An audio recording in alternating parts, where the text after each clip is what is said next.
Hey guys, Jeff here with Passive Income Unlocked. So, a common theme that I see with people first getting into blogging is they don't think long term.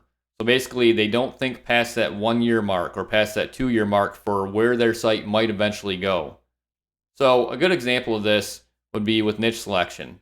So, let's say that somebody picks a very narrow niche, seems like a good target for them. They're very comfortable with it, very familiar with the topic, they're very passionate about it, or whatever. They start writing from day one. They don't think down the road where this is going to lead them. When they get to that 1 year mark, they've probably written maybe 50 articles or 100 articles, something like that. Now they're starting to run out of topics.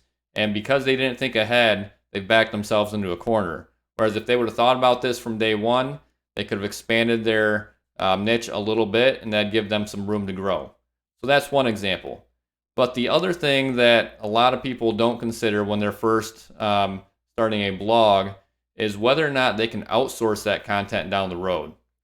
So if you think about outsourcing, so for me, for example, when I first got into blogging, outsourcing never crossed my mind.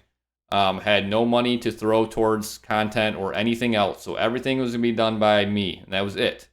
And that's okay. That's how most people start out. Luckily, in my case, went broad enough to where it didn't matter. So down the road, it was very easy to outsource things if I wanted to. But most people don't think that way. And if they don't think in those terms of potentially being able to outsource, they might go into a niche where they literally cannot outsource the content. And that's definitely a problem because that's going to prevent you from scaling your business. So, for example, if you pick a niche that requires specialized knowledge, you're going to basically have two options when you get to that point where you want to scale. You're either going to have to write the content yourself, which means you can't scale, or two, you're going to have to pay a premium for that content. So again, just a little bit of thought up front. So instead of thinking in terms of 1 year down the road or 2 years down the road, or not even thinking at all about the future, think about what this business could look like 5 years down the road, 10 years down the road, and beyond. Then make those decisions from day one that will actually help mold your site into the vision that you have for the future.